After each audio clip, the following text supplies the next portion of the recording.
Yo, you watching dunktv.com? That's right, you watching dunktv.com. Guess what? We're introducing Slam Dunk Radio. This is a project for years I wanted to do. Thank God it's here. But what's so interesting about it, I have an old friend, old roommate. I found this guy. I was looking for this guy for years. And you know what? It's so sweet, man, because doing this right here, we're about to make history.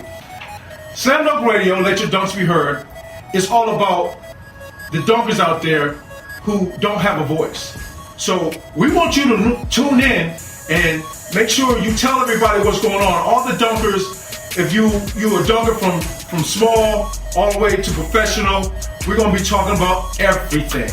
And we are also open to have different ideas or views or topics to talk about. So, today we want to start this off right now because no one really know or knew where Michael Graham that I know.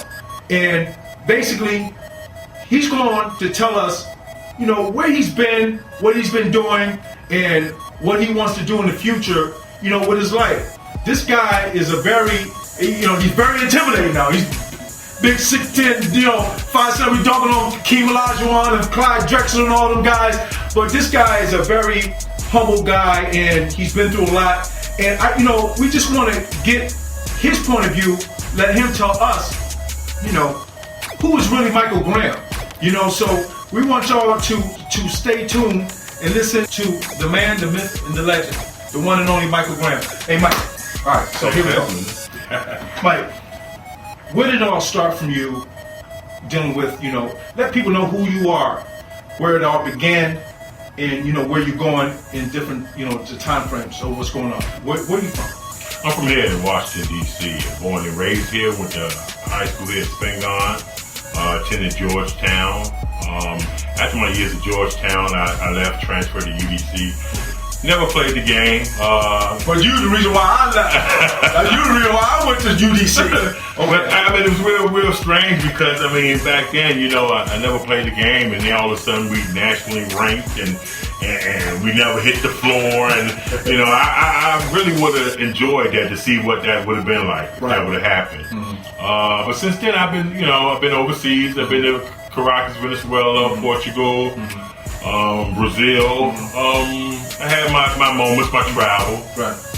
Retired around in 97. And from then on, I went to South Carolina to live. I've been down there for the past 12 years, married with a family. Just been enjoying life. Right. When was Michael Graham born? Well, I was born July the 14th, 1960. 1963, in Washington, D.C. Grew up in a single parent home. Knew what it was like not having, not be able to afford, not celebrating a good Christmas like, some other kids in the neighborhood. But, overall, all in all, I was thankful. I had a mother there who would sacrifice the things that she wanted to make sure her kids had. So, I always figured that that's a good parent. Right. So, when you was growing up, was you always a big guy, or where did you start growing? Well, when I was growing up, I was always a big guy. I didn't start playing basketball until my 9th grade year in junior high school. And the reason why I played, because I was a menace in school. I was always getting in trouble, always, meddling, a bully, and then the principal, I remember the principal, Mr. James Campbell, came up to me and said, we got to do something with all that energy you got, something positive. So, then on, invited me to try out for the basketball team, and I did. Then I wound up playing for the Boys and Girls Club that same year. Had a mentor there by the name of Jewel. So, I had a lot of people that were stirring me off the path that I was going to, which was a negative path. Right. Being though I only had one parent in the house, it was sort of hard because I was considered the man of the house. Right. So, therefore I had to sacrifice and do a lot of things to make sure that I could be able to help my mother and my two younger siblings. So when did you start playing basketball? I started playing basketball when I actually got into trouble with the law. I got into trouble with the law, and being though my height, eighth grade, I would walk around the city of DC, and I wouldn't get picked up by the police because I was so tall. Right. So my thing was, it wasn't never a problem in doing the schoolwork. It was just that to me the schoolwork was so boring. I wouldn't hook class just to be hooked in class. I hooked class to go to the Smithsonian. That was my hangout. Air and Space Museum, History and Technology. If I'm not in school, that's where you find me. Right. So when did you start dunking? I started dunking. It had to been my 10th grade year in high school.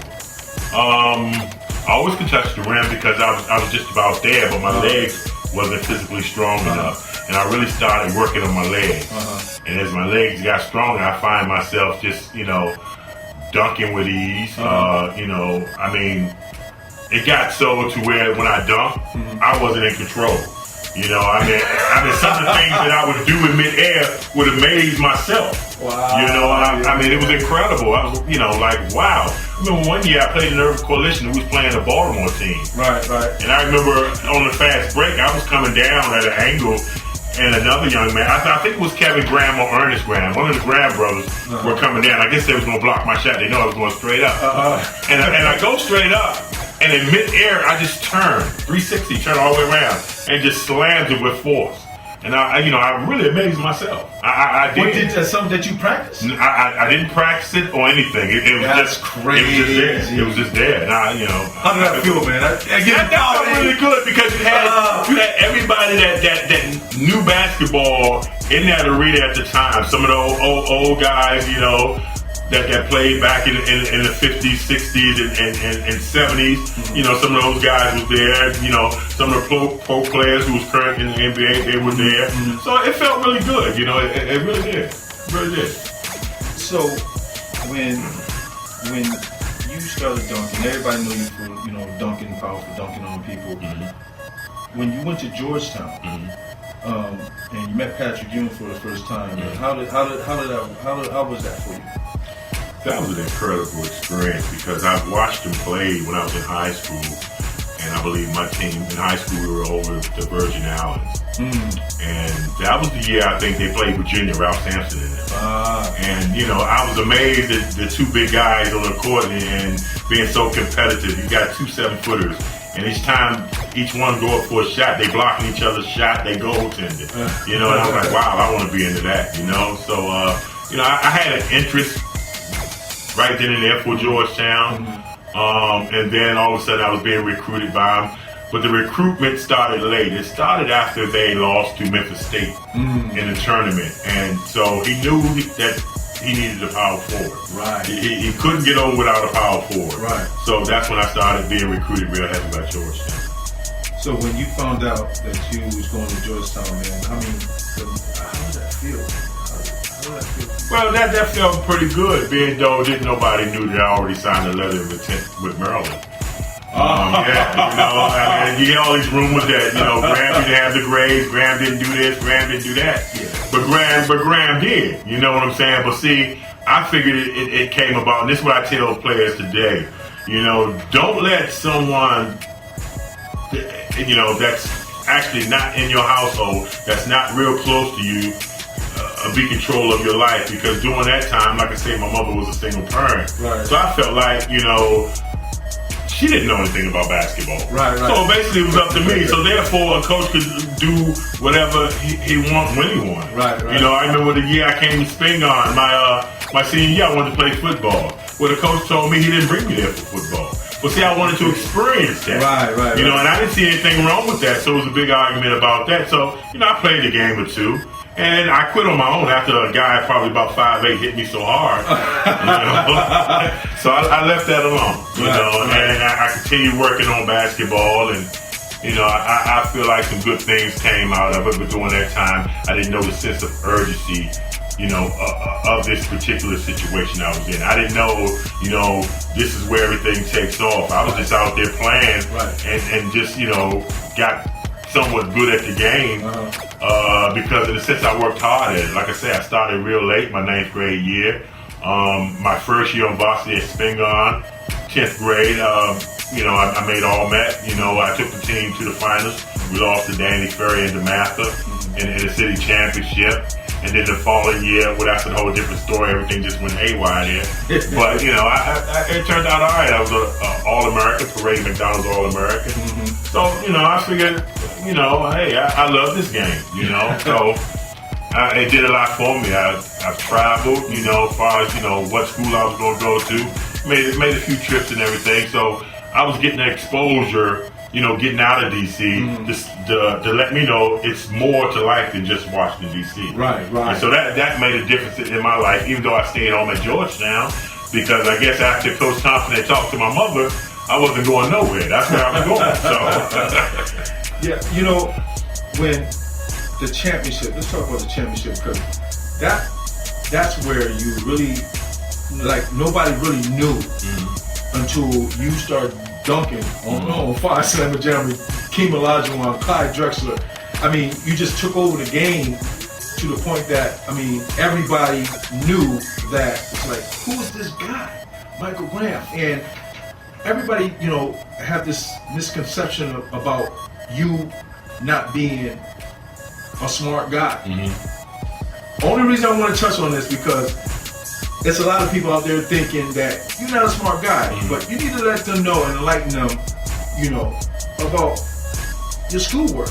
Well, hearing all this stuff, it was autobiography or some type of biography out that a former Washington Post writer, John Feinstein, wrote. And, a lot of people say that I should have never gotten into Georgetown.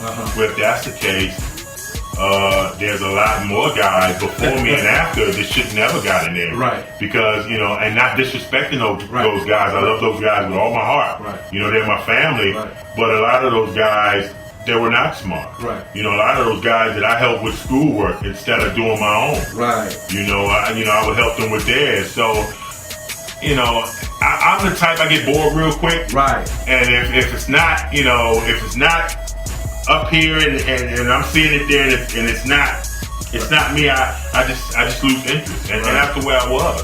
I lost interest when I got to Georgetown before the season started. I wrote a paper. I was really hurt because they was trying to charge me for plagiarism. Right.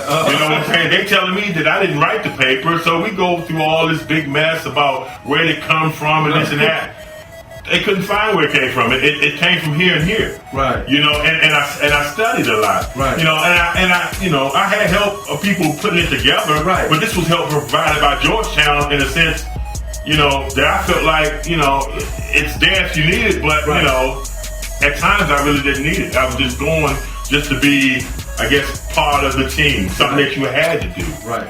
So as far as schoolwork and everything like that, I never had a problem with it. It's just the fact that being bored, and when somebody tells, when you work hard at something and you writing the paper for class and you up half the night and then turn around, got to go to class the next morning and then practice, and you have somebody tell you that that's not your writing, I was hurt. I was really hurt because one,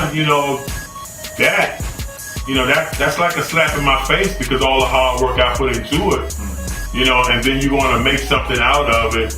It's already an issue that I'm up at the campus anyway.